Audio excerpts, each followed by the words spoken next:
తెలంగాణ రైతు సోదరులకు నమస్కారం. ఇప్పుడే అందిన తాజా సమాచారం. ముఖ్యమంత్రి రేవంత్ రెడ్డి గారు తెలంగాణ రైతు సోదరులకు తీపి కబురు చెప్పడం జరిగింది. ఫస్ట్ టైం మన ఛానల్ చూస్తున్నట్లయితే ఛానల్ సబ్స్క్రైబ్ చేసుకోండి, వీడియోను లైక్ చేయండి. ఖజానాలో పైసలున్న ఖాతాలో పడతలే. ఇప్పటి వరకు 3 ఎకరాల్లోపు రైతులకు మాత్రమే రైతు భరోసా నిధులను చెల్లించింది ప్రభుత్వం. ఆర్థిక శాఖ వద్ద అందుబాటులో 10,000 కోట్ల రూపాయలు. వ్యవసాయ ఆర్థిక శాఖల మధ్య సమన్వయ లోపం కారణంగా ఈ యొక్క సమస్య. జనవరి 26 నుంచి ఇప్పటి వరకు 3,000 కోట్ల రూపాయలు మాత్రమే పంపిణీ. రాష్ట్ర ఖజానాలో కావాల్సినన్ని నిధులు ఉన్న రైతుల యొక్క ఖాతాల్లో రైతు భరోసాకు సంబంధించినటువంటి డబ్బులు మాత్రం జమ కావడం లేదు.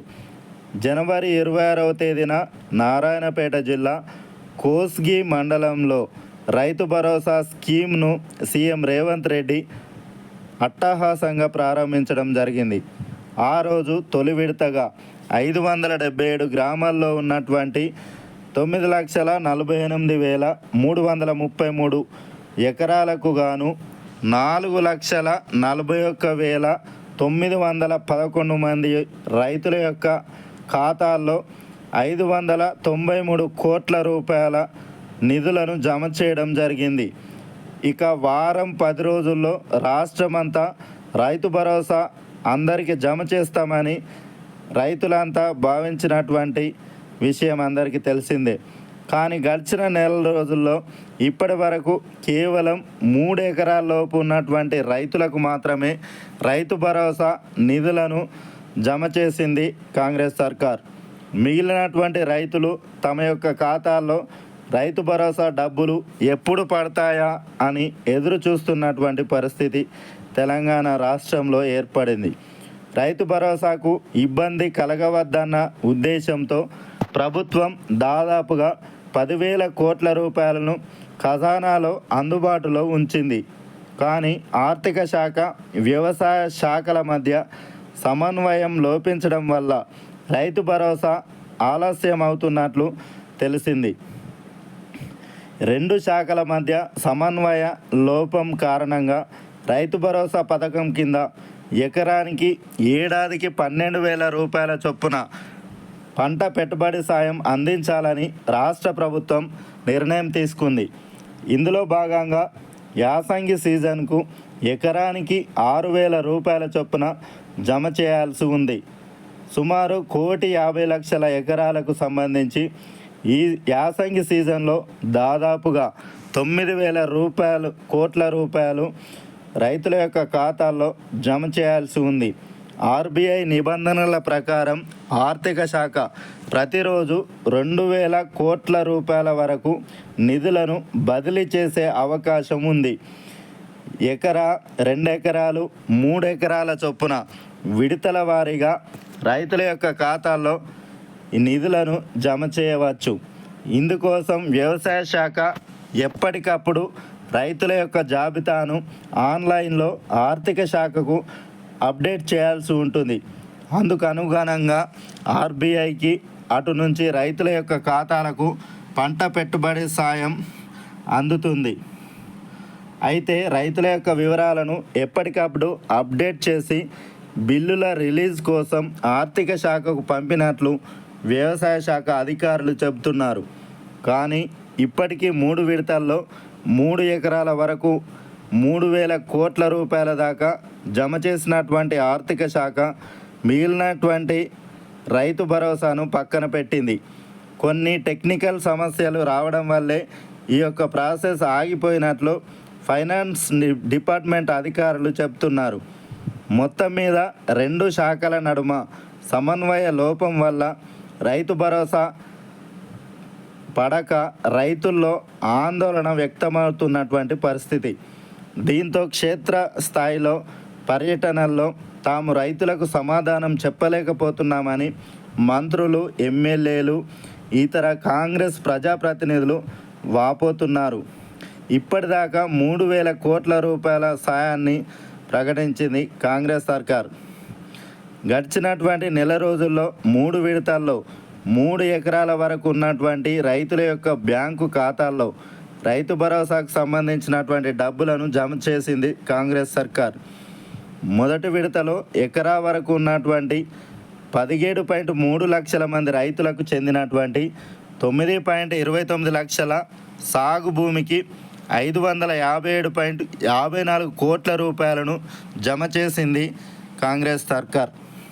రెండవ విడతలో 13.23 లక్షల మంది రైతులకు చెందినటువంటి 18.19 లక్షల ఎకరాలకు 1091.95 కోట్ల రూపాయలు, మూడో విడతల 10.13 లక్షల మంది రైతులకు చెందినటువంటి 21.12 లక్షల ఎకరాలకు 1269.32 కోట్ల రూపాయలను జమ చేయడం జరిగింది.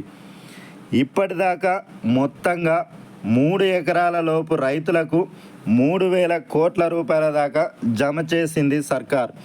అయితే 3 ఎకరాల లోపు ఉన్నటువంటి రైతులలో కొందరికి ఇంకా రైతు భరోసా జమ కాలేదని తెలిసింది. మరోవైపు రైతు భరోసా నిధుల జమ ఆలస్యమైతే అందుకోసం కేటాయించినటువంటి 10,000 కోట్ల రూపాయలలో కొంత మొత్తాన్ని ఇతర అవసరాలకు మళ్లించే అవకాశం కూడా లేకపోలేదని సెక్రటేరియట్ వర్గాలు చెప్తున్నటువంటి పరిస్థితి. అదే జరిగితే పంట పెట్టుబడి సాయం మరింత ఆలస్యం అవుతుందని అంటున్నాయి. ఇక సర్వే నంబర్ల బ్లాక్తో టెక్నికల్ సమస్య ఏర్పడింది. రాష్ట్ర ప్రభుత్వం ఈసారి రాళ్ళు, రప్పలు, గుట్టలు, వెంచర్లు, సాగుకు పనికిరాని ఇతర భూములకు పంట పెట్టుబడి సాయం ఇవ్వకూడదని నిర్ణయం తీసుకుంది. ఇందులో భాగంగా క్షేత్రస్థాయిలో సర్వే చేసినటువంటి అధికారులు సాగుకు యోగ్యం కానటువంటి భూములను గుర్తించి ప్రభుత్వానికి నివేదిక ఇవ్వడం జరిగింది. రాష్ట్ర వ్యాప్తంగా ఇలాంటి భూములు 3 లక్షల ఎకరాల లోపు ఉన్నట్లు తేల్చి సర్వే నంబర్లను బ్లాక్ చేయించడం జరిగింది.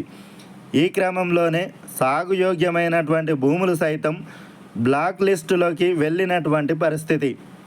ఉదాహరణకు ఒక సర్వే నంబర్లో 20 ఎకరాల భూమి ఉంటే అందులో 5 ఎకరాలు మాత్రమే సాగుకు యోగ్యం కాకపోతే ఆ సర్వే నంబర్లోని మిగిలిన 15 ఎకరాలు కూడా బ్లాక్ లిస్టులోకి వెళ్ళడం ఆయా రైతులకు పంట పెట్టుబడి సాయం జమ కాలేనటువంటి పరిస్థితి. ఇప్పటి వరకు రైతు భరోసా జమ కాని భూములకు కూడా ఇదే సమస్య వచ్చే అవకాశం ఉంది.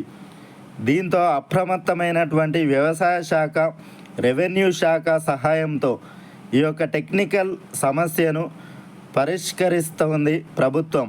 ఇది కూడా రైతు భరోసా ఆలస్యానికి కొంతవరకు కారణమని భావిస్తున్నారు.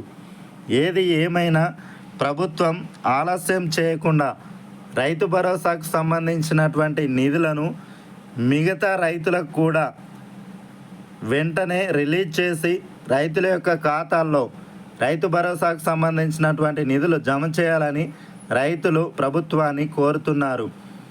కాంగ్రెస్ సర్కార్ అధికారంలోకి రాగానే ఎకరానికి 15,000 రూపాయల చొప్పున ఇస్తామని చెప్పినటువంటి కాంగ్రెస్ సర్కార్ తీరా 12,000 రూపాయల వరకే ఇస్తామని చెప్పడం జరిగింది. ఈ 12,000 రూపాయలన ఎకరానికి ఏడాదికి 12,000 రూపాయలను అర్హత కలిగినటువంటి సాగుకు యోగ్యమైనటువంటి రైతుల యొక్క ఖాతాల్లో రైతు భరోసాకు సంబంధించినటువంటి నిధులను జమ చేసి రైతుల యొక్క పంట పెట్టుబడి సాయానికి సహకరించాల్సిందిగా రైతు సోదరులు ప్రభుత్వాన్ని కోరుతున్నారు. ముఖ్యమంత్రి రేవంత్ రెడ్డి గారు రైతు భరోసాకు సంబంధించినటువంటి నిధులను వెంటనే రిలీజ్ చేసి రైతుల యొక్క అవసరాలకు పంట పెట్టుబడికి సంబంధించినటువంటి రైతు భరోసాకు సంబంధించినటువంటి నిధులను జమ చేయాలని రైతు సోదరులు ప్రభుత్వాన్ని కోరుతున్నారు.